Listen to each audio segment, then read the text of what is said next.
Right. Now we are not talking about some income. अब आपको income के बारे में भी, इनकम रिसीव्ड इन एडवांस हो सकता है, इनकम अक्रूड मतलब not yet received, income due not yet received, ये भी तो हो सकता था। तो this is our balance sheet opening, suppose Y1 का लिखते हैं, this is our balance sheet closing, this is of Y2। ठीक है।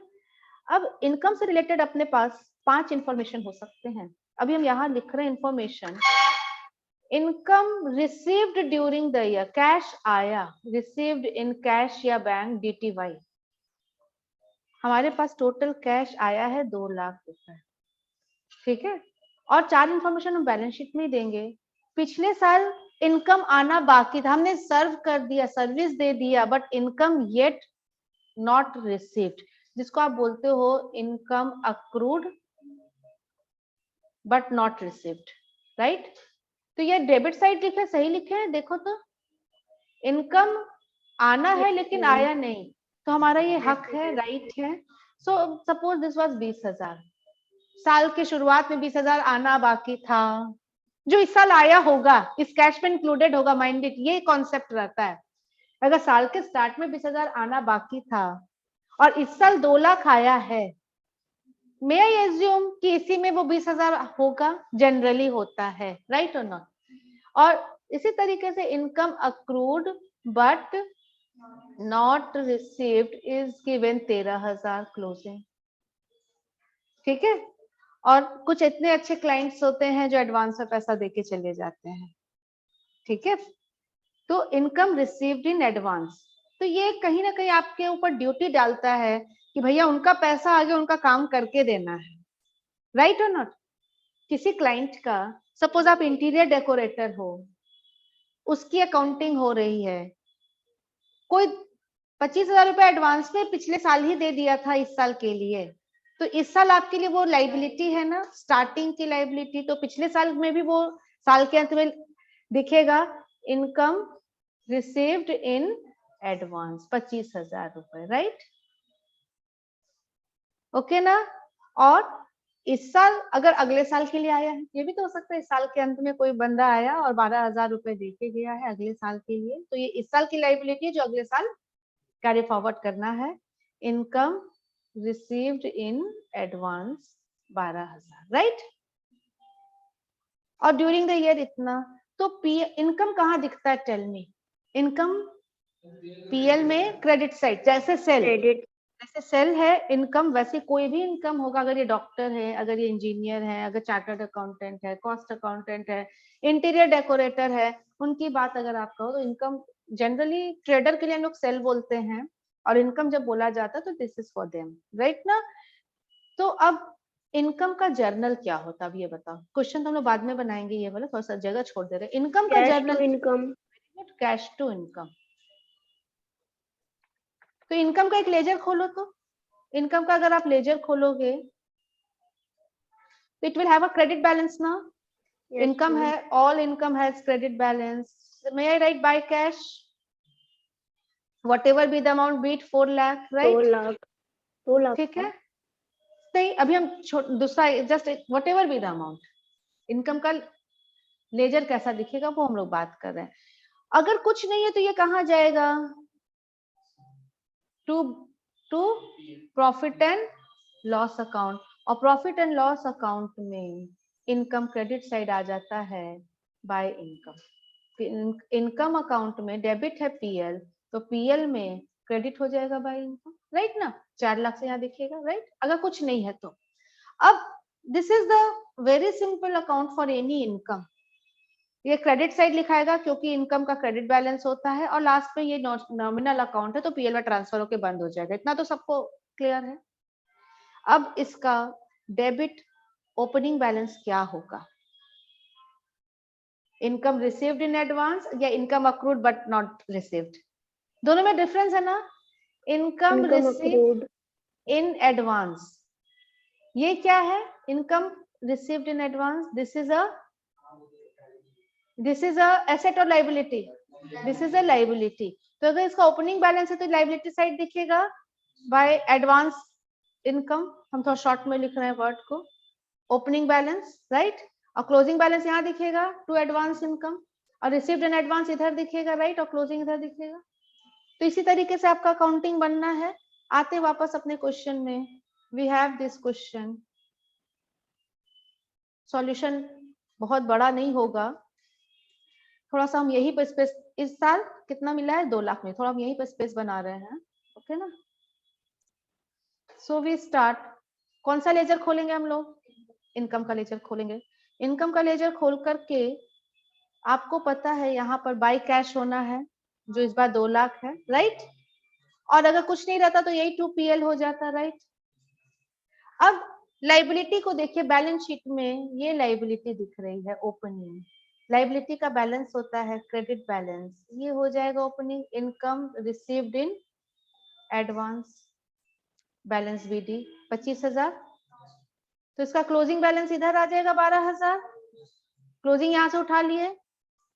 और income accrued but not received, accrued income जिसको आप बोलते हो, accrued income balance BD, may I write 20,000 here, और CD will be here 13,000, right. बस इतना करने के बाद won't you get balancing figure as this 2,06,000, ठीक है। और सपोज ये दिया रहता और बोलता कितना कैश आया, निकाल लेते अकाउंट बना। तो NPO में जब रिसिट एंड पेमेंट दिया रहता है और इनकम एंड एक्सपेंडिचर बनाया जाता है, तो भी ये काम करेगा। इनकम एंड एक्सपेंडिचर मतलब PL अकाउंट, और अगर PL दिया है और रिसिट एंड पेमेंट बनाने बोल रहा है तो भी ये काम करेगा, क्योंकि ये इसमें बाय कैश, मतलब ये जो आज हम लोग थोड़ा सा वर्किंग पढ़े हैं, ये फाइनल अकाउंट के लिए कम और NPO के लिए ज्यादा हेल्पफुल रहेगा, चाहे वो सैलरी हो, मतलब खर्चे हो, चाहे वो इनकम हो, right. With this I start NPO।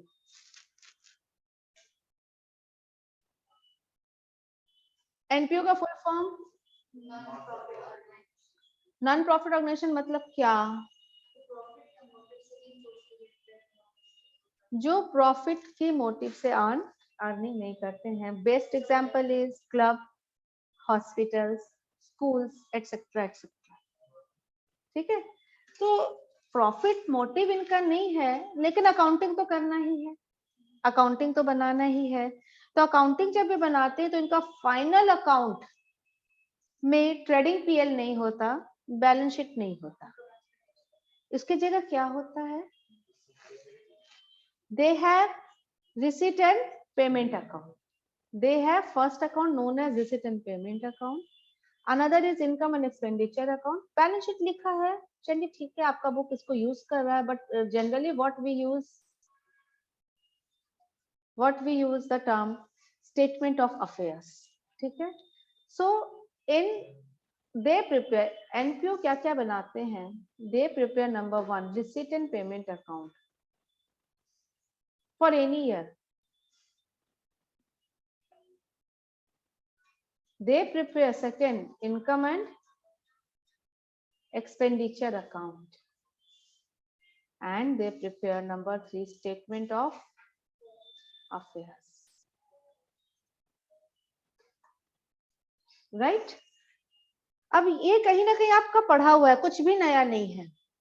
Receipt and payment account, अब आपके ट्रेडिंग कंसर्न हम कंपेयर करें ट्रेडिंग ऑर्गेनाइजेशन से जो ट्रेड कर रहे हैं, NPO मतलब नॉन ट्रेडिंग, ठीक है, नॉन प्रॉफिट ऑर्गेनाइजेशन, और एक ट्रेडिंग ऑर्गेनाइजेशन प्रॉफिट कंसर्न से अगर मैंने कंपेयर करें, तो रिसीट एंड पेमेंट को आप किस नाम से वहां जानते हो, this is similar to cash book, yes, cash this is book, similar to cash account, ठीक है। अकाउंट लिखा तो हम अकाउंट से ही कंपेयर कर दी, cash and bank, better to say, right. Income and expenditure is similar to trading and profit and loss account, and statement of affairs is similar to balance, मतलब बनाते वही हैं, बस नाम बदल जाता। यहाँ जिसे हम लोग प्रॉफिट वर्ड बोलते हैं, यहाँ प्रॉफिट नहीं बोलते, उसे क्या बोलते हैं, सरप्लस, और लॉस को deficit, loss is known as deficit, ये टर्म यूज किया जाता, बाकी बनता वैसे ही जैसे आप बनाते, ठीक है। तो ये सिमिलैरिटी है इनमें। And after that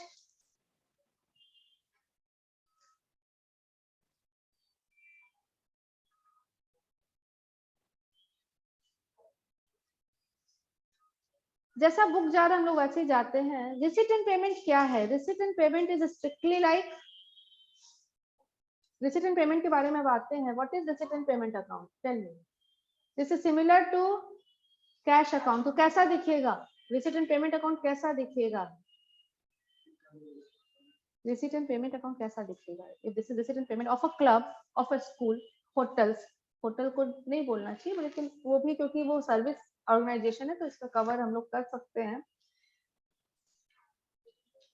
receipt and payment account, ठीक है। It will have two side, debit and credit, similar to cash account. Debit side क्या लिखेंगे हम आप लोग? Here we write receipts. Receipts of what? Receipts of cash या bank, जो भी पैसा आया। May I call it inflow of cash? कहीं से भी कैश आए यहां आ जाएगा। Inflow of cash from anywhere, from any source, right? Can you please tell me, can you please give me example of some sources of cash? कैसे आता है कैश? कैसे आता है? ठीक है, डोनेशन रिसीव्ड, सब्सक्रिप्शन और subscription received, sale of ticket, entrance fee, miscellaneous, sale of newspapers या सेल ऑफ फिक्स्ड एसेट, ठीक है। क्या तुमने कहा? कौन सा रिसीट? ग्रैंड रिसीट क्या हुआ? सेल ऑफ न्यूज़पेपर बोल सकते हैं, old newspaper, magazines, grants, you are saying grants, तो ग्रांट डोनेशन ओके। कैश का आना कैसे भी आए, चाहे तो वो बिजनेस से आए, सपोज आपने टूर्नामेंट किया, फुटबॉल मैच का ऑर्गेनाइजेशन किया, सेल ऑफ टिकट्स हुआ, उससे कैश आए, वो भी दिखेगा, ठीक है। चाहे तो आपने डे टू डे जैसे मेंबर से आप कलेक्ट करते हो, इफ इट इज क्लब तो उसमें मेंबरशिप फी एक्सेट्रा आता है, वो दिखेगा। फ्रॉम एनीवेयर कैश का आना, ठीक है। डोनेशन रिसीव, ग्रांट रिसीव, अब आपने खुद इतना कुछ बता दिया। यस, सारा donation can be for general purpose,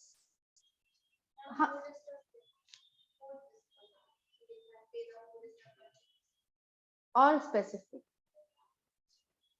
what is food stuff? जो आप होटल जाके खाते हो तो उसको फूड स्टफ ही तो बोलते हैं।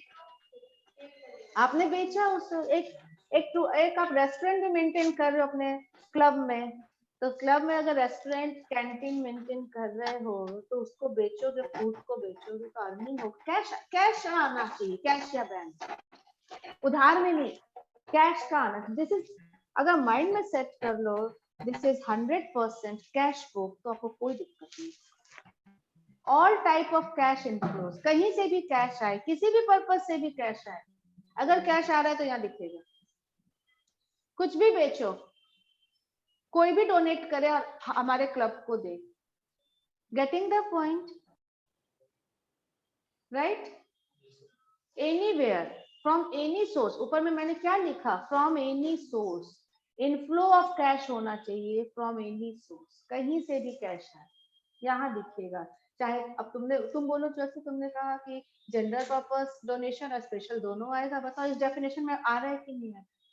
When I am writing any source, कहीं से भी कैश आए, आप कैश अकाउंट में डेबिट करते हो ना, कहीं से भी कैश। जस्ट एक मजाक में ही बोल रहे, अगर आपने स्मगलिंग का माल बेचा है, 2 नंबर में भी काम किया है और उसको कैश बुक में लाना चाहते तो आएगा। कैश बुक में कहीं से भी कैश आए, any source I am writing, ठीक है, ओके। और एक चीज, फॉर एनी सोर्स, ये पॉइंट 1 करो। Second, belongs to any year, वो cash belongs to any year, किसी भी साल के लिए पैसा आए। जैसे सब्सक्रिप्शन दे रहा है इस साल, लेकिन फ्यूचर के लिए दे रहा है, तो क्या यहाँ आएगा? सब्सक्रिप्शन पिछले साल नहीं दिया था, इस साल दे रहा है बट फॉर प्रीवियस ईयर, क्या आएगा? आएगा।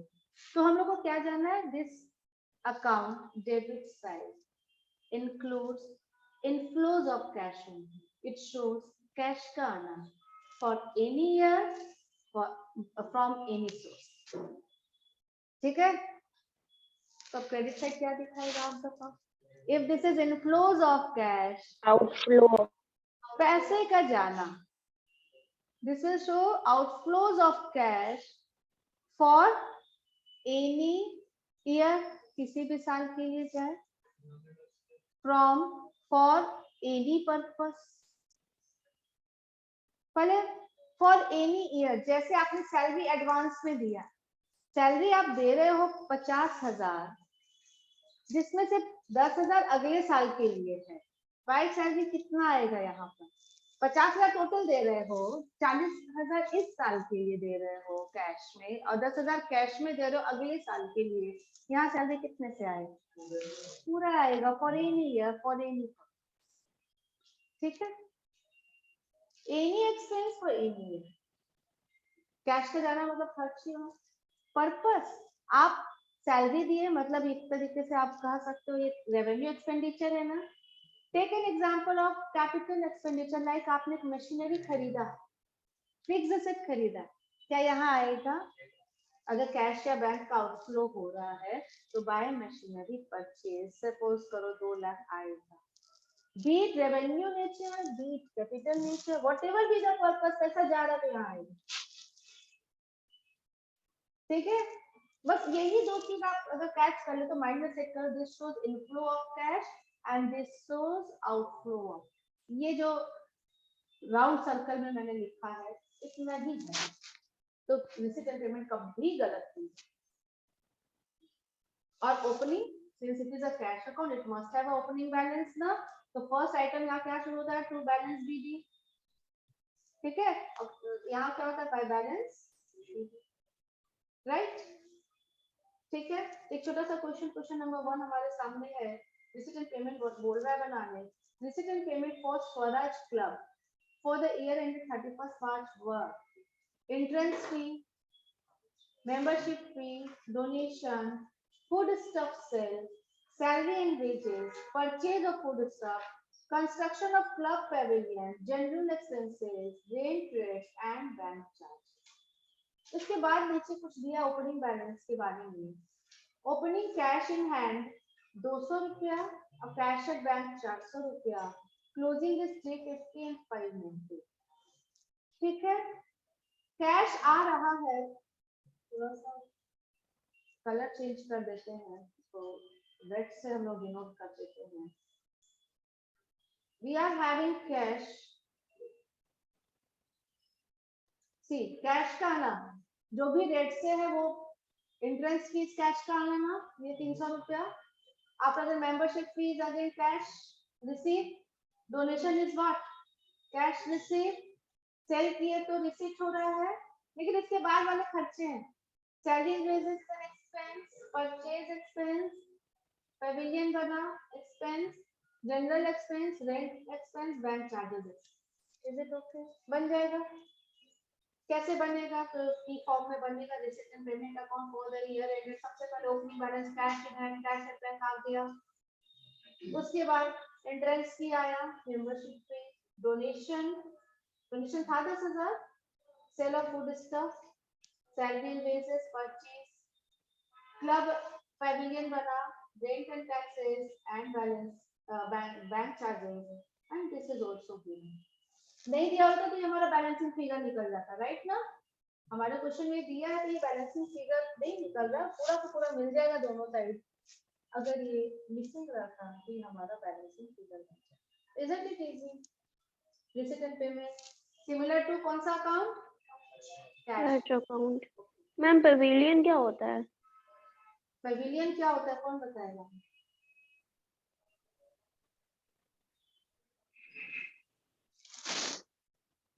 पार्क, फुटपाथ टाइप से कह सकते हैं पवेलियन को। एग्जैक्ट मैंने गूगल, सबसे बड़ा गुरु तो गूगल है। अगर एग्जैक्ट मीनिंग देखना तो गूगल सर्च करना। Pavilion means I think it is a past right. Club Pavilion बन रहा है, या बोल सकते हो आप ग्राउंड में सपोज हार्ड सरफेस डालकर के आप ग्राउंड को बना रहे हैं, तो that is Pavilion.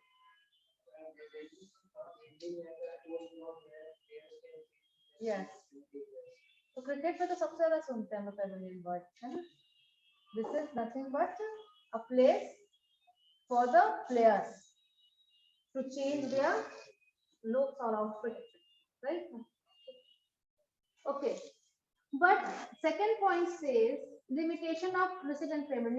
Resident payment सिर्फ कैश का इनफ्लो कैश का आउटफ्लो दिखाता है, क्या ये प्रॉफिट या सरप्लस या डेफिसिट दिखा सकता है? ये टोटल कैश चाहे किसी भी साल को दिखा रहा है, किसी भी पर्पस का वो दिखा रहा है, it does not give us the result of the transaction. जो उन्होंने साल भर ट्रांजेक्ट किया उसका रिजल्ट नहीं बताता है, तो उसके लिए हमें क्या बनाना पड़ता है? उसके लिए हमें बनाना पड़ता है income and expenditure which is equivalent to trading and profit and loss account for a profit concern. तो आते हैं ये कैसा दिखता है? Income and expenditure account. Generally income resident payment आपको दिया रहेगा और उससे इनकम एंड एक्सपेंडिचर बनाना पड़ता है। कभी कभी उल्टा भी होता है, इनकम एक्सपेंडिचर दे देगा, रेसिडेंट पेमेंट बना। तो जब जैसा देगा वैसा हम लोग बनाएंगे। पहले हम स्टार्ट करते हैं। So second head is income and expenditure. Purpose क्या है इसे बनाने का? फाइंड आउट सरप्लस और deficit, the result of the transactions made during the year. तो कैसा दिखेगा? बिल्कुल ट्रेडिंग की तरह दिखेगा, राइट। लेकिन ट्रेडिंग पीरियड के जैसा उसमें दो बाइफर्केशन नहीं होता। ये नहीं कि पहले ग्रॉस प्रॉफिट आएगा फिर net profit. It shows directly surplus during the year, सिर्फ नेट प्रॉफिट की तरह यहाँ सरप्लस है। Okay, since it is similar to profit and loss account, so debit side is an कैसा side and credit side is. अब इसको बनाने में जहां हमारे पास revenue sorry receipt and payment बारे में आजादी थी कि कैश कहीं से भी आए डेबिट कर लो, कैश कहीं किसी के लिए भी जाए क्रेडिट कर लो, इसमें ऐसा नहीं है। इसमें एक्सपेंसेस तो है लेकिन कैसा खर्च होना चाहिए बताइएगा? इस साल का, वेरी गुड, करेंट ईयर का खर्च खाली होना चाहिए। और तो लिखते चलो expenses of current year only. और क्या सारा खर्च आ जाएगा? कैपिटल एक्सपेंडिचर भी आ जाएगा? किसे revenue expenditure? No ma'am, revenue only revenue nature must be of only revenue expenditure. आप ऐसा लिख सकते हैं,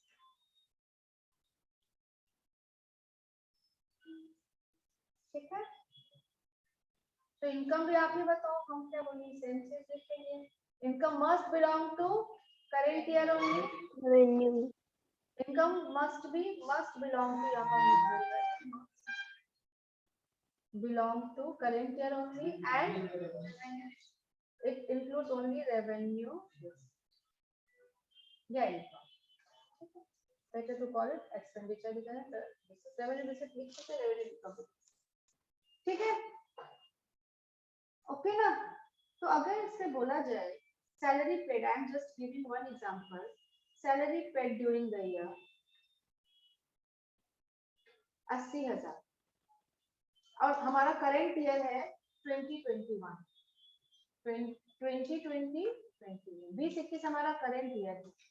बट सैलरी में ये जो 80,000 दिया गया है 19-20 के लिए, पिछले साल बाकी था देना 8,000 दिया गया, 20-21 के लिए कितना ले रहे 72,000 दिया गया, 70,000 दिया गया है, और 21-22 के लिए 2,000 दिया, ठीक है। Salary paid during the year is given.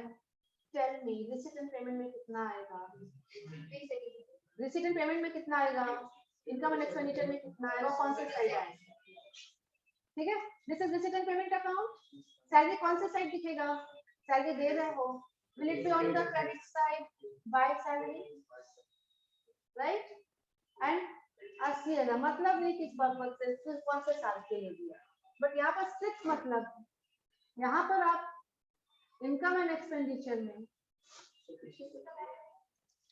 2 bag तो नसरीन के पास है, 2 बैग नसरीन के पास है और एक थर्ड बैग हमको नहीं पता, हमको नहीं मिला। True salary, right? True salary, how much will it be? Only 7. ठीक है, अगर ये सैलरी की जगह बस हम डेट चेंज कर देते, दिस इज इनकम या subscription, subscription is an income for club, amount वही रहने देते हैं, 80,000 आया, सपोज करिए 80,000 आया, 80,000 इनकम आया, जिसमें से पिछले साल के लिए 8,000, इस साल के लिए 70,000, आने वाले साल के लिए 2,000, तो इनकम आया, तो it will be to subscription, पूरा 80,000 आ जाएगा, और यहाँ पर by subscription only it will be of 7. Got it? ठीक है, now we are selling, एक और एग्जांपल, बैलेंस शीट में मशीनरी दिख रहा है, book value of machinery, book value of machinery was 1,20,000, sold for 95,000. बताइए रिसीट पेमेंट में कितना दिखेगा और इनकम एंड एक्सपेंडिचर में कितना दिखेगा?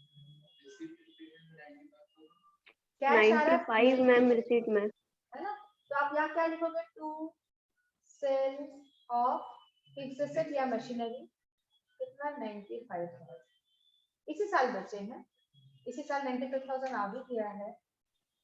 टेल मी इनकम एक्सपेंडिचर में कितना दिखेगा?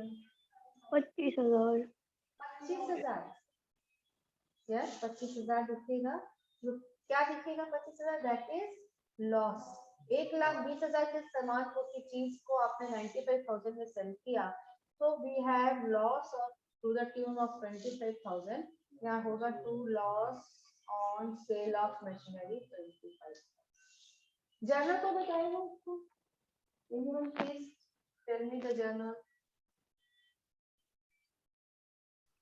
मैम कैश और लॉस टू कैश 95,000 फर्नीचर या फिर जो भी बेचे, 95 आया, और मशीनरी गया कितने का, 1,20,000, so the difference 25,000 is loss which is transferred to profit. क्या डायरेक्ट सीएल लिख सकते हैं यहाँ पर, क्या लिखना पड़ेगा, loss on sale of machinery, दोनों लिख सकते हैं, ठीक है, loss on sale of machinery transfer to profit and loss account, तो directly you can write profit and loss account, ठीक है।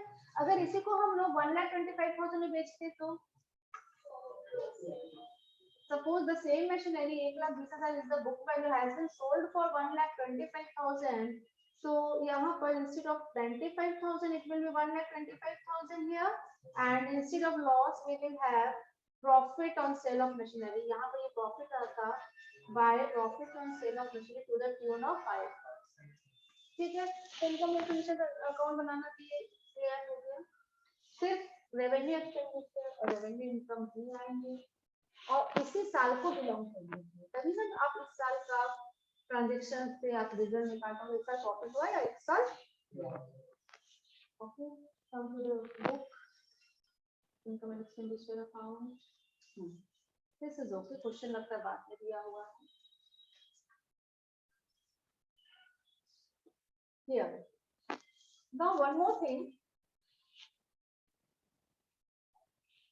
यहाँ पे पॉइंट कवर कर रहा है, what are the main sources of income, कहाँ से इनकम होता है, तो generally we have subscription receipt, right, donations, membership fee, entrance fee, these are the types of income, या फिर amount raised from special activity, right, tournament करवाया, तो tournament कराओगे तो उसमें दोनों बातें होंगी, इनकम भी होगा, खर्च भी होगा,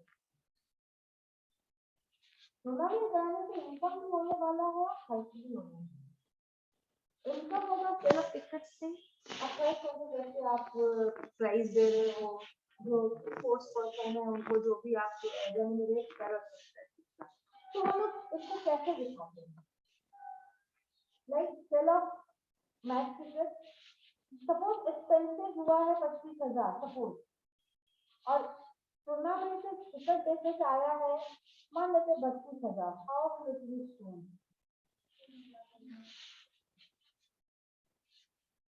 कम बैक टू द कॉपी अगर हम कोई भी स्पेशल इवेंट ऑर्गेनाइज करते हैं any special event is organize ना फ्लैट सेल में टिकट का sale of ticket will be to level to status 32,000 और इसमें expenses of tournament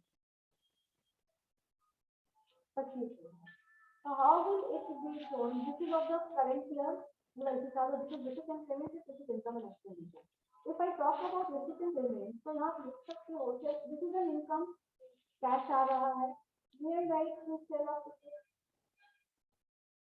32,000 and by expenses of tournament right now 25 recipient payment आप अलग अलग लिखते हैं but when it comes to income and expenditure आप देखते हो दोनों में से कौन सा ज्यादा है but income is more than expense दोनों इसी तरह लिखाएगा और नेट अमाउंट बाहर लिखेगा बस ये बोलना है so we will write here by sale of tickets 32,000 less expenses on tournament 25,000 outer column में बाहर जा करके 7 ठीक है अगर रिवर्स होता एक्सपेंसेस ज्यादा होता सपोज एक्सपेंसेस 25 की जगह 35,000 होता तो आप इससे लिखते to expenses on tournament 35,000 less sale of ticket 32,000 got it ना जो भी अमाउंट है आउटर कॉलम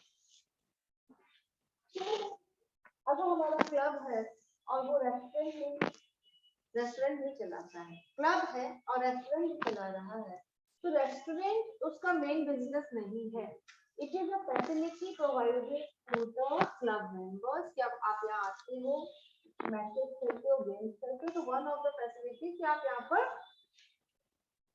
खा पी सकते हो अपना तो उस केस में रेस्टोरेंट का इनकम इसमें कैसे दिया जाएगा कि रेस्टोरेंट का इनकम हुआ सपोज मैम आवाज नहीं आ रहा है ठीक से आवाज नहीं आ रही ठीक से या तो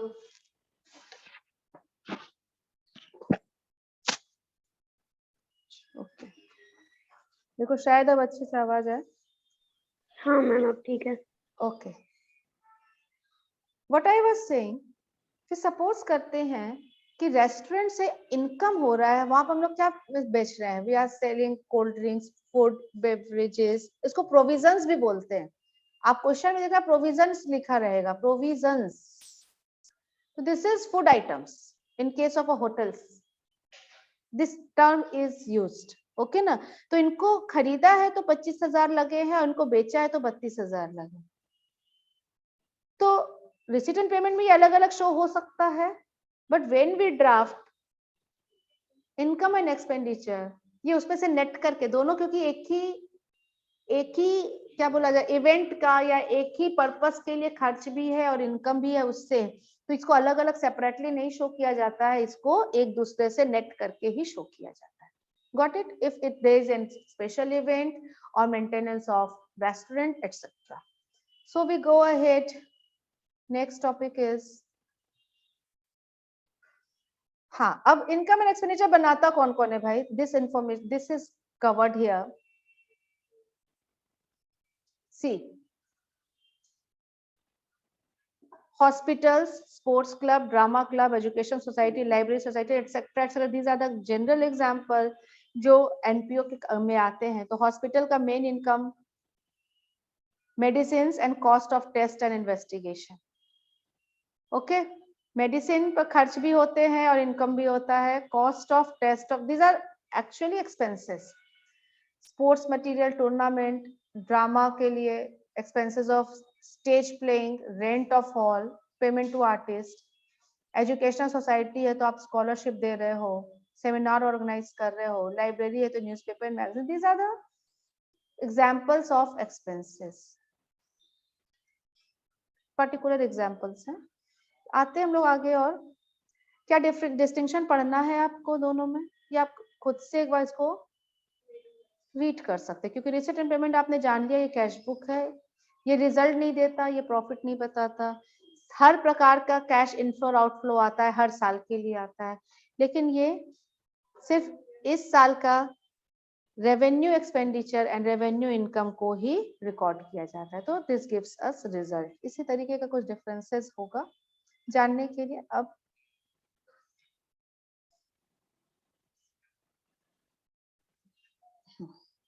छोटे छोटे क्वेश्चंस देखो, 1 मार्क्स क्वेश्चन देखिए। Illustration number 2, during 2020 subscription received in cash, it includes 1600 for last year, 600 for next year, also 3000 still to be received for 2020। Subscription received in cash पर सिर्फ ये बताओ ये कहाँ जाएगा, रिसिट एंड पेमेंट में कि कैपिटल की income and expenditure? Receipt and payment में डेबिट कर दिया आपने, रिसिट एंड पेमेंट में डेबिट कर दिया आपने, ठीक है, कितना से 42,000। अब इनकम एंड एक्सपेंडिचर में कितना आएगा?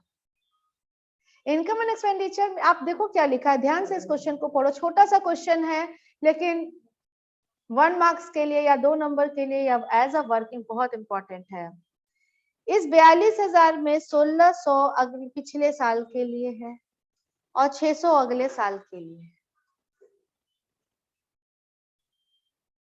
और 3,000 अभी भी नॉट येट रिसिप्ट है। क्या करोगे, कैसे निकालोगे कि इनकम एंड एक्सपेंडिचर में कैसा सब्सक्रिप्शन जाता? सब्सक्रिप्शन क्या है? दिस इज एन इनकम,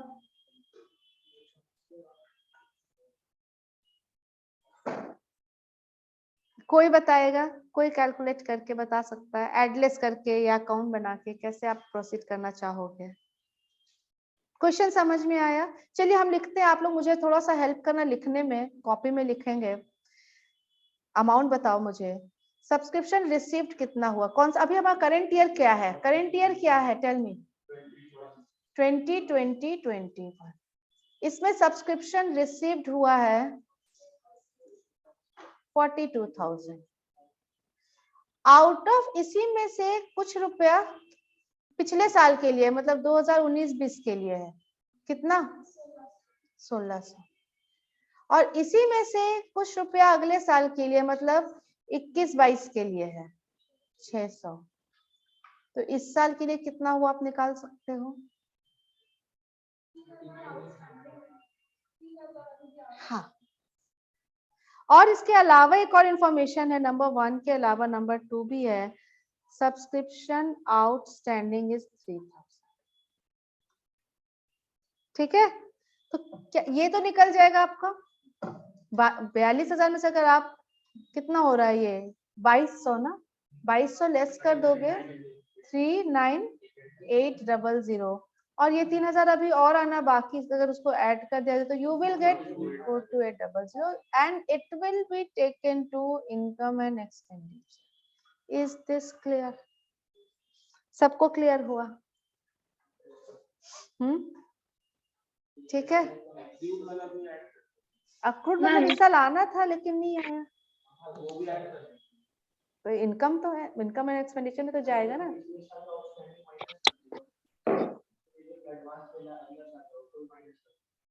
हाँ, तो एडवांस नहीं मिला है इसमें अगले साल के लिए। हाँ हाँ 600, हाँ वो भी माइनस कर देंगे।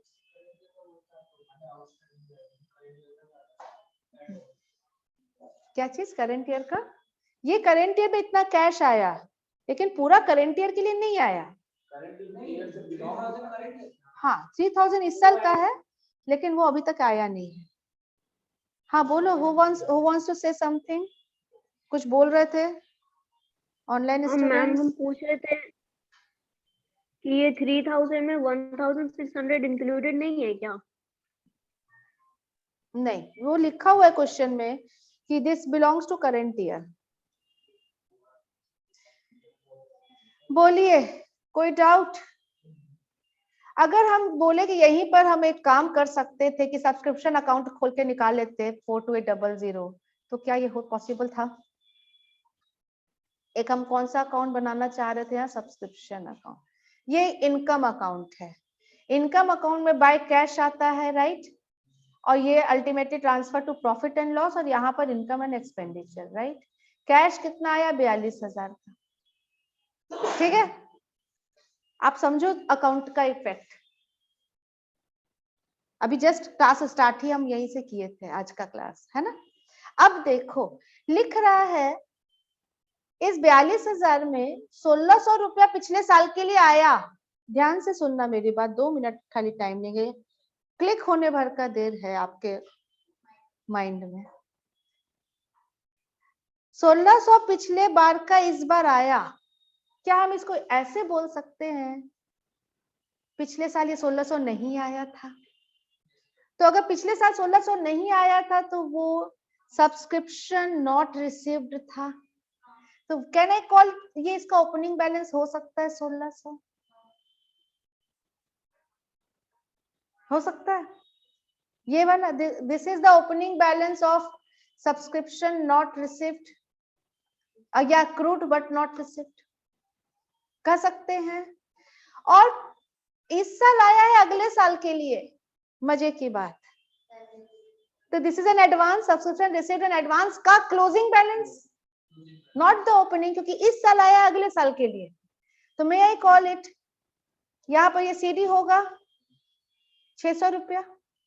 देखो 42,000 में दोनों घट रहा है, ये क्रेडिट साइड आप लिखे और ये दोनों डेबिट साइड लिखा है, दोनों घट रहा है। ठीक है, और क्या लिखा है? ये 3,000 वाला क्या था भाई, इसको जरा सोचो। आउटस्टैंडिंग इस साल नहीं आया, मतलब अगले साल आएगा, मतलब इस साल हमारा राइट का एसेट का क्लोजिंग बैलेंस है। तो क्लोजिंग बैलेंस ऑपोजिट साइड दिखता है, आउटस्टैंडिंग 3,000। जैसे ही अगर आपने इतना सजा लिया तो 45,000 minus 2,200, you will get the same amount 428। ये फायदा है एक बार। ठीक है, शुरुआत में आपको थोड़ा सा मुश्किल होगा अकाउंट बना के बनाने का, लेकिन एक बार सीख लोगे। अभी लग रहा है आप वैसे ही करो, हम नहीं मना करते, लेकिन एक बार शिफ्ट। अच्छा, अगर हम उल्टा क्वेश्चन पूछे, आपको बोल दिया रिसीट एंड पेमेंट बनाओ, दिस इज मिसिंग और ये दिया है, ठीक है, आपको जैसा अच्छा लगता है वैसे करो, एडलेस ही करो, हम एकदम ऑब्जेक्ट नहीं करेंगे। You are comfortable in add or less, go with add or less. ठीक है, if you are comfortable with that, don't change your concept. चलिए नेक्स्ट क्वेश्चन। ठीक है, देखो इसमें आपको एडलेस करके दिखाया है, लेकिन नीचे क्या लिखा है? द वेरियस अकाउंट्स, वो अकाउंट भी बनाया है। तो ये अकाउंट हम लोग नहीं बनाए, हम लोग आउटस्टैंडिंग नहीं बनाए, हम लोग डायरेक्ट ये अकाउंट बनाए हैं। ठीक है, ये भी देख रहे हो, ये आ रहा है अपना इनकम एंड एक्सपेंडिचर अकाउंट में। आपका इंस्टीट्यूट चाहता है कि आप 12th लेवल से ऊपर उठो,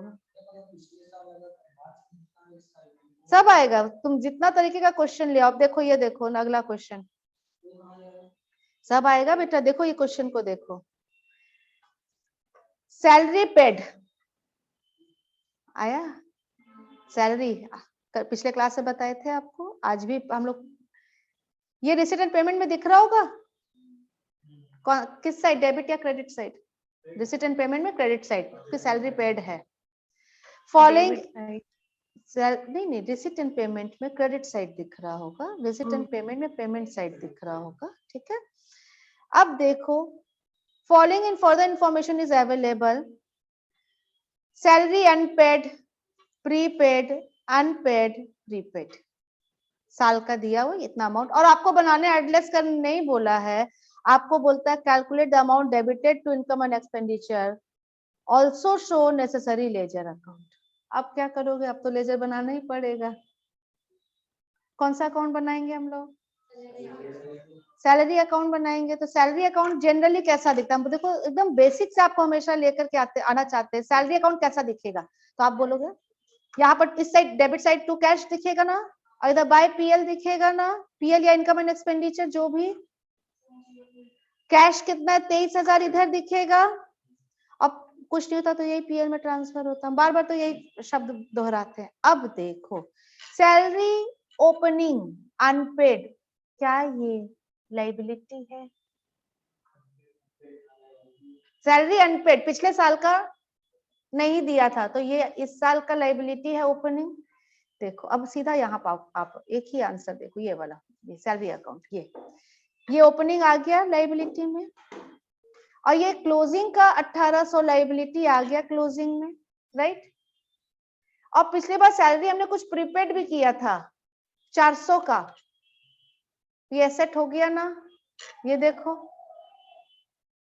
और इस साल अगर अगले साल के लिए दे रहे हैं तो क्लोजिंग आ गया 600, राइट। इसको आप क्लोजिंग लिख सकते हो, नीचे लिख सकते हो एकदम, कोई ये नहीं कि आप इसके जैसा आउटस्टैंडिंग के बाद प्रीपेड नहीं, आप इस चीज को एकदम नीचे ले जाओ और सीडी भी लिखो, कोई दिक्कत नहीं है।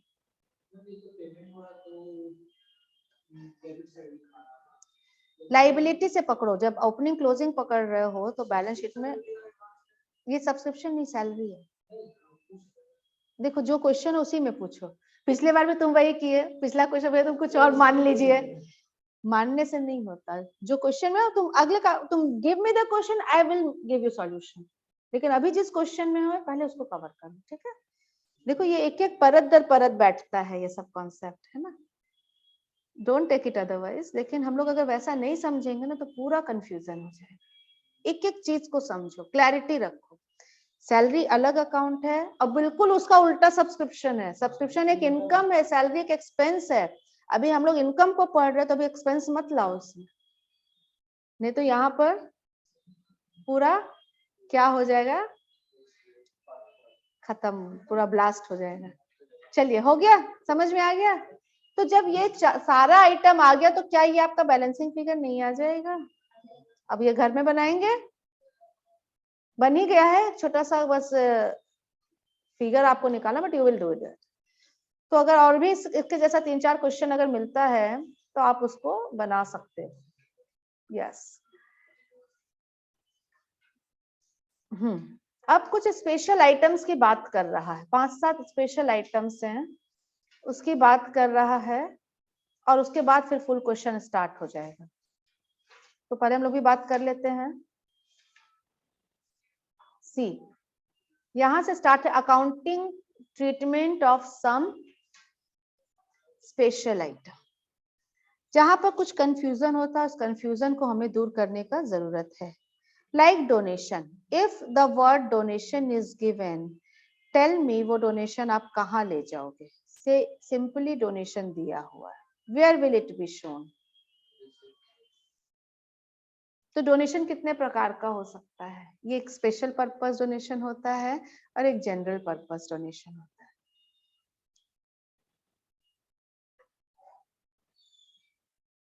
We come to the copy, एक एक पॉइंट्स को हम लोग डिस्कस करेंगे। Number one is donation. और ये डोनेशन कितने प्रकार का हुआ? स्पेशल या स्पेसिफिक, और दूसरा general. If it is general purpose donation तो आप इसको कहाँ लिखोगे? Take it to balance sheet,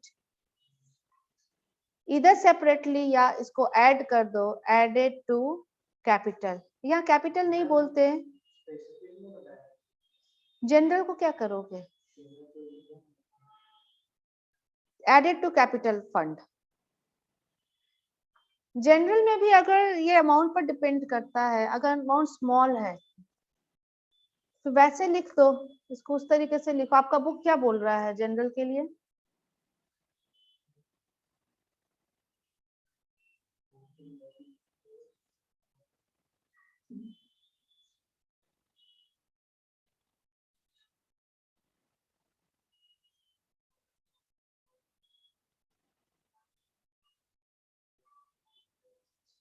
in the absence of, क्या लिख रहा है? Capital fund.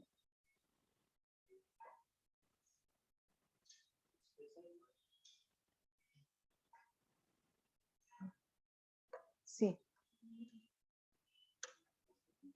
if this is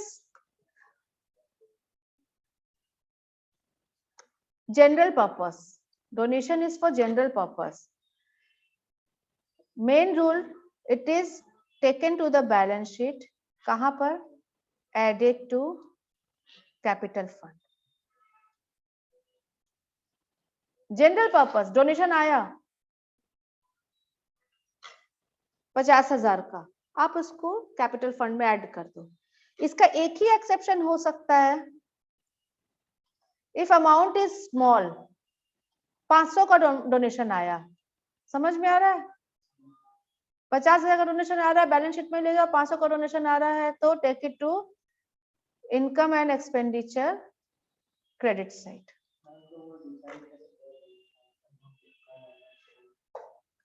देखो आपका बुक भी बोल रहा है take it to the balance sheet. ठीक है, तो general purpose donation is generally taken to balance sheet, added to capital. Specific का मतलब पर्पस इज मेंशन्ड. तो पर्पस दो प्रकार का हो सकता है. स्पेशल पर्पस डोनेशन दो प्रकार का हो सकता है. Number 1, to meet revenue expense. To meet revenue expense और टू परचेज कैपिटल एसेट या फिक्स्ड एसेट, जिसको आप बोल सकते हो. अगर डोनेशन मिला है डे टू डे खर्चों को मीट करने के लिए, अगर डोनेशन मिला है, डे टू डे खर्च कहाँ दिखता है? इनकम एक्सपेंडिचर के डेबिट साइड दिखता है. तो उसको मीट करने के लिए आपको डोनेशन मिल रहा है, it will be taken to income and expenditure credit side. ठीक है. अगर डोनेशन मिला है कैपिटल एसेट खरीदने के लिए, land and building, x-ray machine etcetera etcetera, then it will be taken to statement of affairs or balance sheet. Separately add नहीं करेंगे उसको बैलेंस शीट में. कहा? Liability side.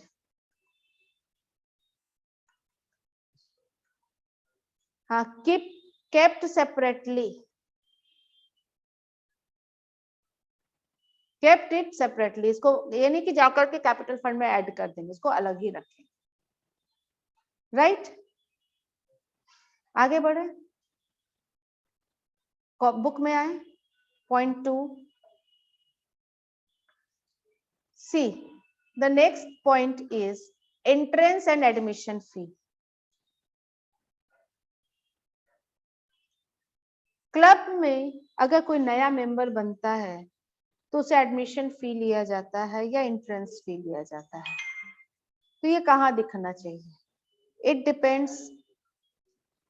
It depends upon the bylaws of the society, bylaws of the club. हम लोग कुछ नहीं बोल सकते. एज ए स्टूडेंट हम आएंगे, बट एक बार थ्योरी जानो, ये कहाँ जाएगा? तो आप बोलो ये रेकरिंग है कि नॉन रेकरिंग है? कि क्लब के लिए अगर इफ यू आर क्लब, आप क्लब का अकाउंटिंग कर रहे हो, 1% का एक ही बार होगा, लेकिन ऐसा तो 50% हर बार आएंगे, तो बार बार है. एक बार उस पर्सन के लिए है, लेकिन आप उस पर्सन के पॉइंट ऑफ व्यू से थोड़ी सोचोगे, मेंबर के पॉइंट ऑफ व्यू से थोड़ी सोचोगे. आप किसके पॉइंट ऑफ व्यू से सोच रहे हो यहाँ पर? क्लब के मैम. तो उसके लिए ये रेकरिंग है बेटा. तो इसका आंसर होता है कि depends upon the bylaws of the club. Club बोलेगा इसको इनकम एंड एक्सपेंडिचर में क्रेडिट करो, हम वहां ले जाने वाले हैं. अगर क्लब बोलता है कि नहीं जी, इसको बैलेंस शीट में कैपिटल के नीचे अलग से दिखाओ, अलग से ऐड नहीं करना, तो वहां दिखाएंगे. Depends upon the bylaws. ये जानने के लिए अगर आपको लैंग्वेज में लिखने आए थ्योरी. लेकिन एज ए स्टूडेंट आप क्या करोगे? मेंबरशिप फी देख रहे हो, एंट्रेंस फी देख रहे हो, आप उसको कैपिटल के नीचे लिख दो बैलेंस शीट. ये सब हम लोग पढ़े हुए थोड़ा थोड़ा जब कैपिटल एक्सपेंडिचर, रेवेन्यू एक्सपेंडिचर पढ़ा रहे थे. इसका एक एक्सेप्शन है. अब हम एक्सेप्शन बोले तो आपको याद आ जाएगा कि हाँ मैम आप पढ़ाई थी. तो इसका मतलब जनरली कहा जाता है, generally it is taken to no बेटा, generally it is taken to. Better है कि अलग से लिखना, ठीक है. लेकिन इसका एक एक्सेप्शन भी आपको पढ़ाए थे, इफ यू रिमेम्बर. अगर आप उस नए मेंबर को, नए मेंबर से आप जितना एंट्रेंस फी ले रहे हो उसके बराबर का कुछ सामान दे रहे हो, याद आया? एक आपका क्लब, आपका ये स्पोर्ट्स क्लब है, क्रिकेट क्लब है, मेंबरशिप फी आपने 10,000 रुपए रखा है, नया मेंबर आया 10,000 रुपए आपको दिया, लेकिन आपने उसके उतने ही आपने बैग दिया, कैप दिया, आप टी शर्ट दिया, ड्रेस पूरा दिया, शूज दिया, लगभग उतने ही का सामान अगर आप उसे दे देते हो तो उस केस में एज एन एक्सेप्शन ये कहा जा सकता है इनकम एंड एक्सपेंडिचर। ठीक है? या अमाउंट अगर छोटा है तो भी आप, छोटा mean to cover expenses concerning, admission के एक्सपेंस को कवर करने के लिए ही अगर आप वो खर्च कर रहे हो तो आप उसको इनकम एंड एक्सपेंडिचर में ले जा सकते हो। तो एज अ स्टूडेंट हम क्या करेंगे, अगर हमारे पास एंट्रेंस फी है, आंख बंद करके आप उसे बैलेंस शीट में कैपिटल के नीचे लिख दो। लेकिन अगर क्वेश्चन थोड़ा घुमा के दिया है कि उसने ऐसा किया है और उसको उसके बदले में थोड़ा बेनिफिट, उसी इक्विवेलेंट बेनिफिट दिया जा रहा है, इसका मतलब एग्जामिनर आपसे चाह रहा है कि आप उसको इनकम एंड एक्सपेंडिचर में ले जाओ। क्लियर हो गया? Third, subscription means annual subscription means monthly or annual subscription. तो this is the main source of income of any club. यही मेन सोर्स होता है इनकम का। जैसे एक बार मेंबर बना 1 लाख रुपया दे करके हर महीने 500 रुपया देना है उसे, ठीक है? तो 500 रुपीज एक मेंबर से ले रहे हो, ऐसा 12 बार ले रहे हो तो 6000 इज द एनुअल इनकम। कहाँ दिखेगा ये? इनकम एंड एक्सपेंडिचर में क्रेडिट शीट। ये एक मेंबर से ले रहे हैं, सपोज ऐसे हमारे 100 मेंबर हैं तो टोटल कितना दिखेगा? 6 लाख। ओके ना? आउटस्टैंडिंग प्रीपेड का कैलकुलेशन रहेगा ही रहेगा, सब्सक्रिप्शन में फंसाएगा ही फंसाएगा, एक ना दो एडजस्टमेंट इसमें रहेगा, एकदम जरूरी है। इसीलिए बार बार आपको बोलता आप अकाउंट बनाओ, अकाउंट बनाओ। इंस्टीट्यूट कभी नहीं बोलता, सीए इंस्टीट्यूट या सीए में प्रोफेशनल लेवल पर कभी नहीं बोलता आप एडलेस करो, वो आपको बोलेगा अकाउंट बनाओ। ठीक है? Next item is life membership फी। ये क्या होता है? वन टाइम, एक बार पैसा दे दो, फिर बार बार सब्सक्रिप्शन देने का जरूरत नहीं है। 50,000 रुपया दे दो तो आपका you will become life member. तो ये कहाँ दिखेगा? ये बैलेंस शीट में कैपिटल में ऐड होगा या अलग से भी आप दिखा सकते हो, ठीक है? लेकिन यहीं तक नहीं, धीरे धीरे इसको राइट ऑफ किया जाता है। जैसे फिक्स्ड एसेट, फिक्स्ड एसेट कहाँ दिखता है?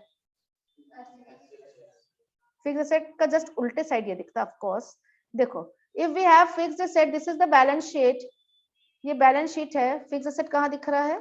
यहाँ। अगर फिक्स्ड एसेट आज आप खरीदो 50,000 का और लाइफ 10 साल है सपोज, तो क्या करते हो? डेप्रिसिएशन चार्ज कर देते हो। मान लो एसएलएम ही कर रहे हो तो हर साल 5,000 यहाँ से घटा करके कहाँ ले जाते हो आप? इनकम एंड एक्सपेंडिचर या पीएल में यहाँ पर टू डेप्रिसिएशन लिखते हो ना।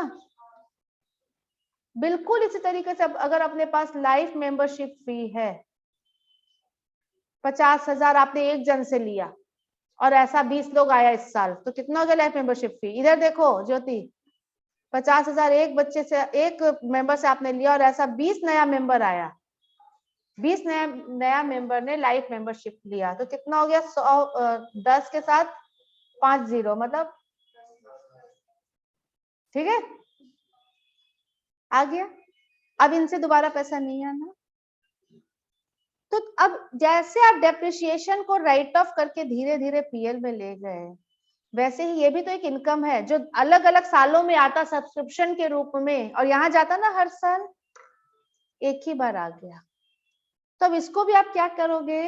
राइट ऑफ करोगे, धीरे धीरे पीएल में ट्रांसफर करोगे, इनकम जनरेट करोगे।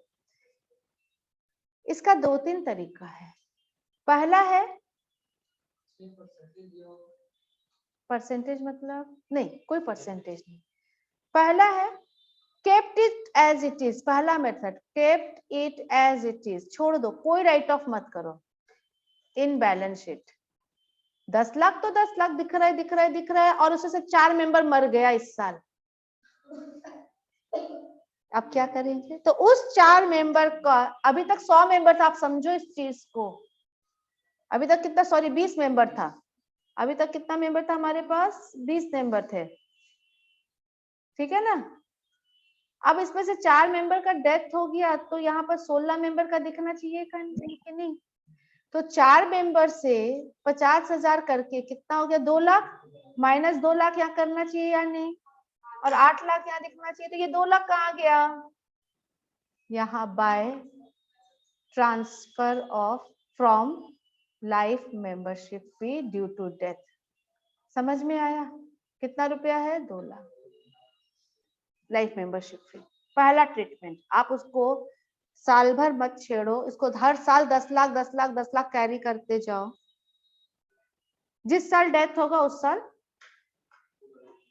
आप बोलोगे मैम और नया मेंबर भी तो आ सकता है, हाँ यहाँ हो सकता है 5 नया मेंबर फिर आया, हर ने 50,000 रुपया दिया, हो सकता है ना, तो 2 लाख और 50,000 और ऐड हो जाएगा, यहाँ 10 लाख 50,000 अब दिखेगा। फिर अगले साल अगर 2 का डेथ हुआ तो उसका पैसा यहाँ से हट करके उस साल के, जिस साल डेथ हो उस साल के इनकम एंड एक्सपेंडिचर में दिखेगा। गेटिंग माय पॉइंट, समझ में आ रहा है। So this is first treatment with life membership fee. It is kept at its original value. इसमें कोई डिक्रीज नहीं है, जब मेंबर आता है तो ऐड हो जाता है, जब मेंबर का डेथ होता है तो वहां से वो लेस, पूरा पूरा ऐड होता है, पूरा पूरा less. Number 2, similar to depreciation, depreciation like treatment हम लोग दे सकते हैं, और इसका कुछ ना कुछ इंफॉर्मेशन आपको बुक में दिया रहेगा, जैसे average life is estimated as 50 years। हमारे यहाँ जो पर्सन आ रहा है 30 साल में आ रहा है, तो ऐसा उम्मीद किया जाता है कि अगले 50 साल तक वो हमारा मेंबर रहेगा, 50 साल या 30 साल depending upon the thing, what ever. Suppose हमारे पास आया है 10 लाख रुपया and average life is expected, average life is expected से 20 years, 20 साल तक रहेगा मेंबर बन करके, 30 साल में आया 50 साल तक रहेगा, ठीक है। तो इसको आप क्या करोगे, डिवाइडेड बाय, बिल्कुल डेप्रिसिएशन की तरह 20 से आप डिवाइड करो तो कितना आ जाएगा, 50,000। तो 50,000 हर साल यहाँ से घटेगा और इनकम एंड एक्सपेंडिचर में transfer from life member, similar to depreciation. आप बोलोगे और भी मेंबर आ सकता है, हाँ और मेंबर आया, सपोज 2,50,000 और आया, और ऐड हो जाएगा 11,50,000, फिर अगले साल डिवाइडेड बाय 20 कर देंगे जो जाएगा, और उसका इंफॉर्मेशन दिया रहता है, ये किस तरीके से आप इसको कैलकुलेट करोगे इसका इंफॉर्मेशन बुक में या क्वेश्चन में मेंशन रहेगा कि लाइफ मेंबरशिप का क्या ट्रीटमेंट है। तो हमने आपको अभी 2 ट्रीटमेंट बताया, पहला तो बहुत आसान था, क्या था कि उसको अनटच रखो, छेड़ो मत, क्या करना जाएगा, मरेगा तो उसको पीएल में ट्रांसफर कर देंगे, और दूसरा सिमिलर टू डेप्रिसिएशन, ठीक है ना। कम बैक, पहला वही एंटायर अमाउंट को आप अलग से रखते हो, ठीक है ना, और उसके बाद क्रेडिट कर देते हो, और दूसरा वो डेप्रिसिएशन वाला ट्रीटमेंट, ये वाला an amount equal to whatever, ये जब क्वेश्चन आएगा तो और बेटर आप समझोगे। तो और अदर कॉन्सेप्ट दिया है, डोनेशन, डोनेशन में 2 हम लोग पढ़ लिया, स्पेसिफिक एक बार आप भी पढ़ लो। एंट्रेंस फीस कवर्ड, कहाँ दिखाओगे, अगर एंट्रेंस फीस सिर्फ लिखा है कहाँ दिखाएंगे, बैलेंस शीट में कैपिटल के नीचे, ठीक है, should be capitalized, okay. Third is legacy, what is legacy,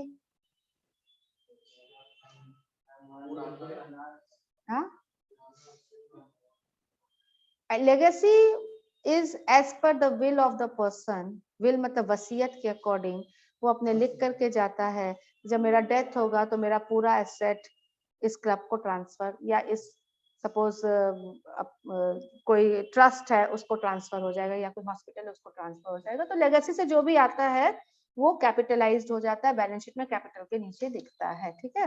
as per will after death of him it is capitalized, shown on the liability side of the balance sheet, right ना। Next life membership भी पढ़ लिया हम लोगों ने। Endowment fund donation,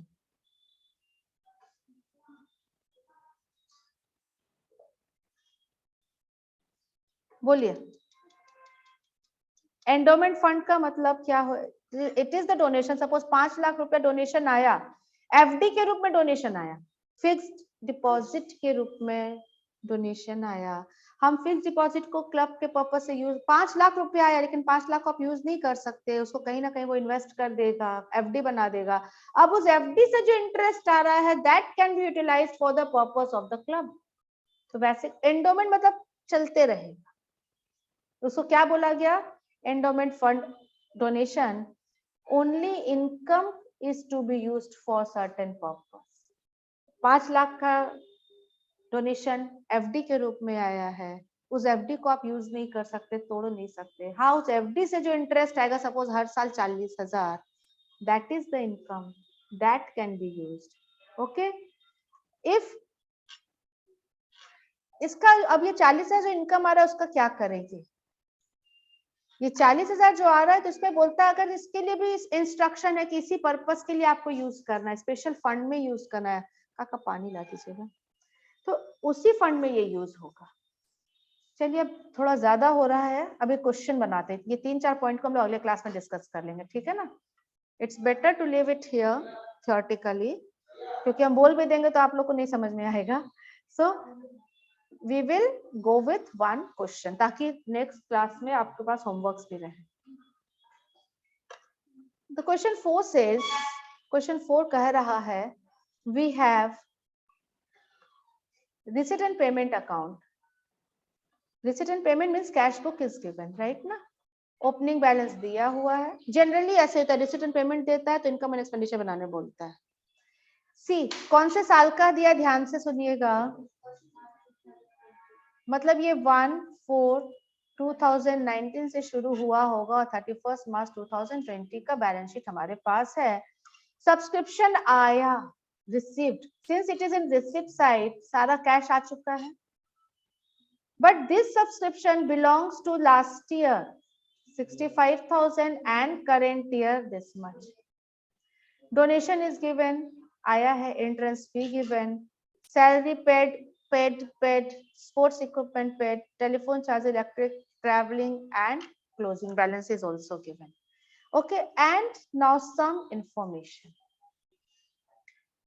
Just a minute.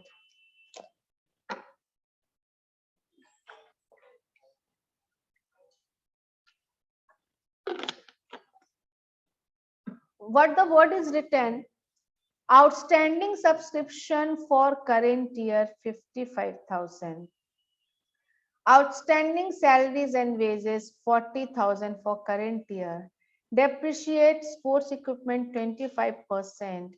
And capitalize 50% of entrance fee. Entrance fee आया है, कुछ नहीं लिखता तो हम लोग पूरा को क्या करते, बैलेंस शीट में कैपिटलाइज करते, लेकिन यहाँ लिखा है 50% को ही करना, तो 50% हमारा कहाँ दिखेगा, इनकम एंड एक्सपेंडिचर में। Prepare income and expenditure account for the club, इसको हम बनाना चाहेंगे। एक कोई किसी के पास किसी भी टेबल पर 2 बुक है तो एक बुक मुझे दे दो। If you have 2 books then please give me 1 book, thank you, है ना, तुम्हारे पास शेयर हो जाएगा। चलिए, हाउ विल वी, जैसा ही ये ऐसा क्वेश्चन रहे, आप नए पेज से शुरू करोगे। प्लीज लिसन, फाइनल अकाउंट के क्वेश्चन से या किसी भी चैप्टर का कोई भी क्वेश्चन आप बना रहे हो, आप नए कॉपी, नए पेज से शुरू करोगे। पुरानी कॉपी हो सकती है लेकिन पेज नया चाहिए। कौन सा page? On the left side आप क्वेश्चन नंबर लिखोगे, ठीक है, और इसमें एक पूरे पेज में आप तो ऐसे बड़ा सा खोल सकते हो इनकम एंड एक्सपेंडिचर, और दूसरे पेज में आप खोलोगे बैलेंस शीट। छोटा क्वेश्चन एक में अट जाएगा, मानते एक में अट जाएगा, लेकिन आपको क्या पता कि किसमें क्या कितना स्पेस लगे, या तो आप चोरी करके आंसर पहले ही देख लो कि छोटा क्वेश्चन है, एग्जाम में तो नहीं चलेगा, तो 2 पेज को यहाँ पर डोनेट कर दो, दान कर दो, ठीक है। तो आपने 2 पेज में खोल लिया है, कौन कौन सा अकाउंट खोला है? You have opened income and expenditure and next page में खोला है बैलेंस शीट। बैलेंस शीट के नीचे आधे पेज से आप स्टार्ट कर सकते हो वर्किंग नोट। बड़े क्वेश्चन में तो आपको हो सकता है बैलेंस शीट भी बड़ा बने, ठीक है, बट एक 4-5 क्वेश्चन बनाने से एक अंदाज लग जाता है। चलिए वी स्टार्ट। कैसे स्टार्ट करेंगे इस क्वेश्चन को? पूरा क्वेश्चन हमने पढ़ लिया। You can start with the receipt and payment, debit side या क्रेडिट साइड, जैसे हम लोग वहां स्टार्ट करते हैं ट्रायल बैलेंस से, या रिसीट एंड पेमेंट का या तो डेबिट साइड पकड़ लो या तो credit. Generally we go with receipt side, ठीक है। So we start, opening balance से मतलब नहीं है, we start with income and expenditure करना। सब्सक्रिप्शन, तो सब्सक्रिप्शन क्या दिखेगा, यहाँ दिखेगा ना, बाय सब्सक्रिप्शन। और सब्सक्रिप्शन कहाँ दिख सकता है? और सब्सक्रिप्शन बैलेंस शीट में दिखेगा क्लोजिंग वाला, अगर आउटस्टैंडिंग है अभी तक नहीं आया, इनकम है सब्सक्रिप्शन अभी तक नहीं आया, तो आउटस्टैंडिंग सब्सक्रिप्शन यहाँ दिखेगा, this is subscription not salary. और अगर अभी भी एडवांस में अगर आ जाता तो सब्सक्रिप्शन रिसीव्ड इन एडवांस। तो कैसे इसको बनाएंगे? वर्किंग नोट में number 1, working note number 1 we will prepare कौन सा अकाउंट? Subscription account. कौन सा अकाउंट बना रहे हैं? Subscription account. ठीक है। रिसीट एंड पेमेंट से हमने यहां लिखा बाय कैश, अमाउंट इज कितना लिखोगे? विल इट बी, बोलिए कितना लिखोगे?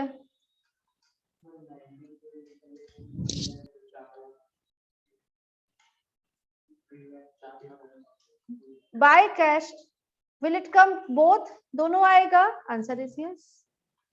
सब्सक्रिप्शन अकाउंट में सारे है ना, आप ऐड करके भी लिख सकते थे 4,20,000, ठीक है ना।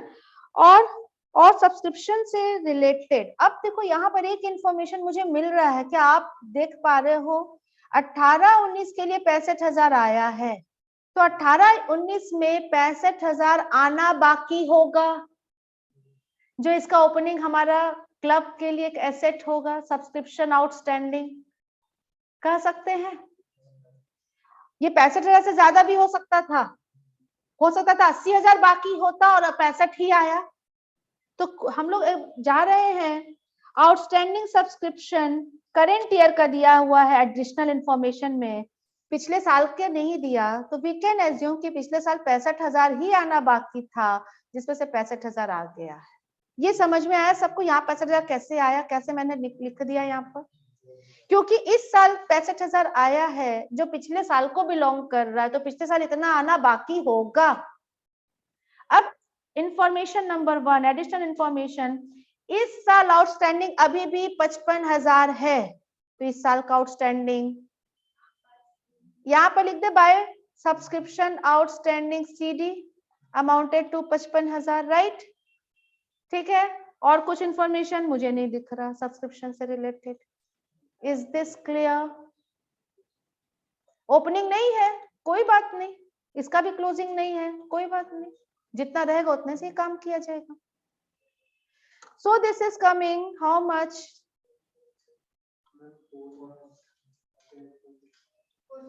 475 माइनस 65,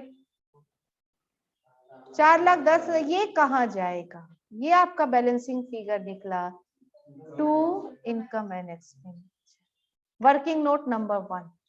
ठीक है। तो इस जैसे ही आप इस अकाउंट को बनाते हो, दो इंफॉर्मेशन यहां से निकलता है जो हमारे फाइनल अकाउंट या बोलो income and expenditure balance sheet में जाएगा। एक तो ये और दूसरा ये बैलेंस शीट पे दिखेगा एसेट साइड में subscription outstanding.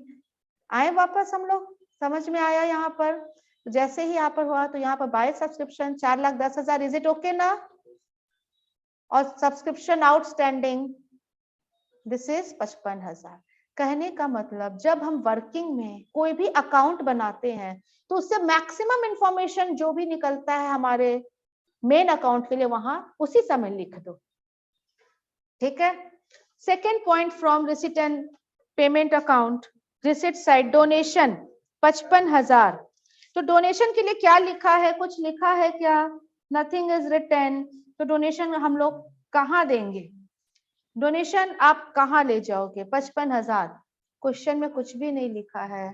That depends upon your, आप नोट्स डाल दो। Donation has been taken to, it has been capitalized and taken to balance sheet, yeah it has been treated as revenue receipt and taken to income। 55,000 है और हमारा amount भी सारा subscription भी आप कुछ भी ट्रीट कर सकते हो। आप लोग बोलो हम लोग क्या ट्रीट करें? कोई भी, दोनों सही होगा। हायर अकाउंटिंग, आप लोग हायर अकाउंटिंग पढ़ रहे हो, बच्चों वाली अकाउंटिंग 12th में खत्म। हायर अकाउंटिंग में आंसर्स अलग आ सकते हैं। Answers are based on your assumption. Keep faith in yourself. Assumption लिखो और accordingly answer करो। Donation has been treated as revenue income, बस इतना लिख दो notes में, या donation has been capitalized and taken to balance sheet। Capitalize कर दिया। जो आप करोगे दोनों सही है। यहाँ पर अब हम अभी हम लोग रेवेन्यू इनकम ट्रीट करके बाय डोनेशन अमाउंटेड टू कितना है 55,000। Is it okay?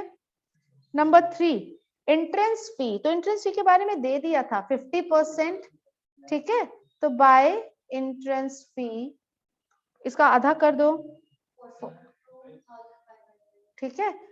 और तुरंत बैलेंस शीट साथ साथ बन रहा है एंट्रेंस फी कैपिटल के नीचे 42,500, ठीक है। आफ्टर दैट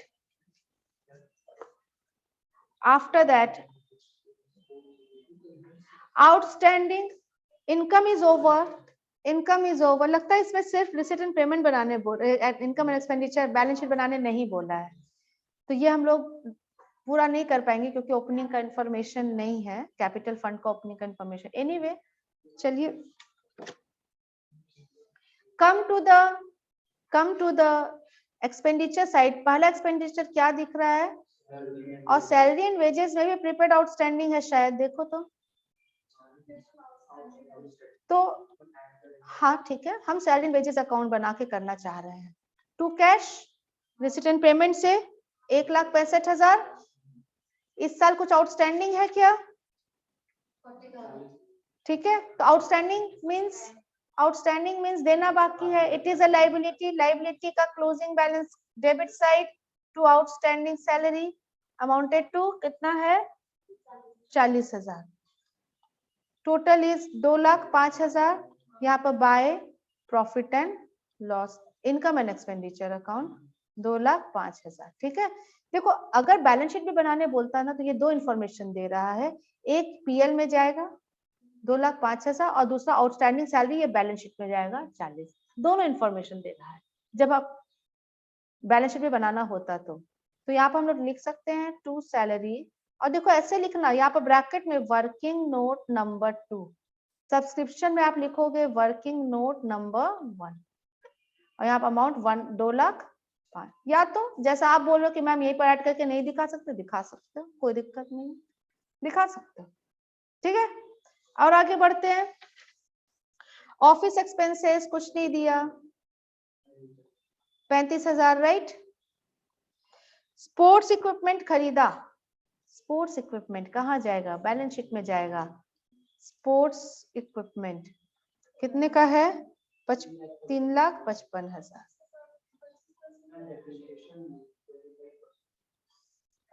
स्पोर्ट्स इक्विपमेंट 3,42,000 का है और इसमें डेप्रिसिएशन है तो लेस डेप्रिसिएशन कितना परसेंट है? 25% कितना हो रहा है? 85500। यहाँ घट करके बाहर जो आएगा वो लिखाएगा और डेप्रिसिएशन आपका 2 डेप्रिसिएशन ऑन स्पोर्ट्स इक्विपमेंट 256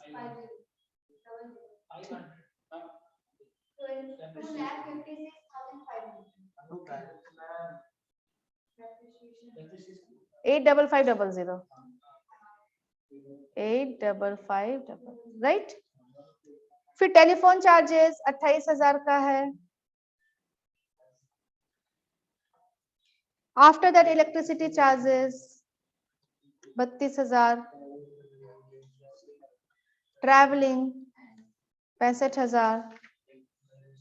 बस बैलेंस शीट यहाँ नहीं आएगा, ओके ना। बस बन गया ये। और कुछ इंफॉर्मेशन कैपिटलाइज सारी चीजें आ गई। सो आप इसको ऐड करोगे, जो साइड ज्यादा है I think 4,10,000, 55,000, 425, you will have surplus transfer to capital fund। कितना आ रहा है देखो तो 57,000, ठीक है। मैंने भी देख के लिखा, ओके ना। तो ये पूरा क्वेश्चन हम लोग नहीं बना पाए for the want of information. यहाँ जो भी कैपिटल फंड रहता ओपनिंग बैलेंस उसमें जाकर के ये ऐड हो जाता सरप्लस और आउटर कॉलम में फिर और भी इंफॉर्मेशन रहते जिससे ये बैलेंस शीट भी बनता है। वही दे रहा है।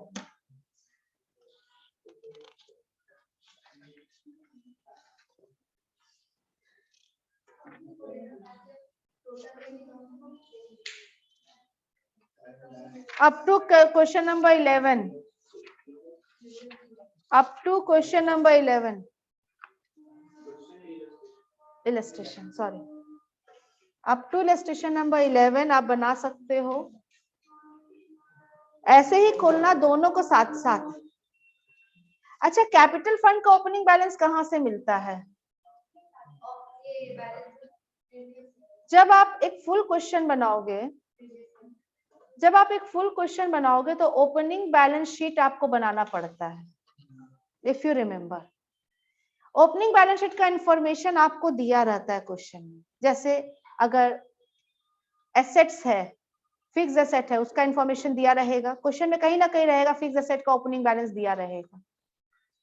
सब्सक्रिप्शन अगर आउटस्टैंडिंग निकल रहा है तो पिछले साल सब्सक्रिप्शन आउटस्टैंडिंग यहाँ आप लिखोगे. प्रीपेड निकल रहा है तो यहाँ लिखोगे. सैलरी का सारा कुछ, ऑल इंफॉर्मेशन. कैश का ओपनिंग बैलेंस कहाँ से मिलेगा? तो रिसीट एंड पेमेंट का ओपनिंग बैलेंस, यही कैश का ओपनिंग बैलेंस है जो यहाँ आ जाएगा. You will get complete information from the question, but capital fund will be missing generally. ये नहीं दिया रहेगा. क्या करेंगे आप? बैक कैलकुलेशन करोगे, एसेट साइड को ऐड करोगे, लाइबिलिटी साइड को लेस करोगे, and this will be your balancing figure. Capital fund opening balance sheet is a working note for us. ठीक है. और ओपनिंग बैलेंस शीट जैसे ही बनाते कैपिटल फंड निकल आता है, और उसके बाद हम लोग रिसीट एंड पेमेंट एक्सेट्रा ऐसे सब बनाते चले जाते हैं.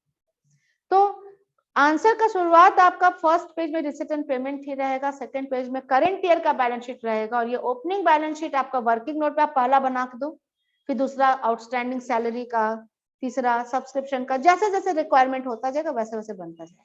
ठीक है. और कोई क्वेश्चन ले आप घर में बनाओगे? डीके गोयल से तो आप बना सकते हो, 8, 10, 15 क्वेश्चन बना लोगे. तो ओवर करते हैं आज का class. Shall I over? Okay, चलिए. कोई भी डाउट रहेगा तो अगले क्लास में उसको ले लेंगे, फिर आगे हम लोग कैरी ऑन करेंगे. राइट. चलिए अब एंड करना.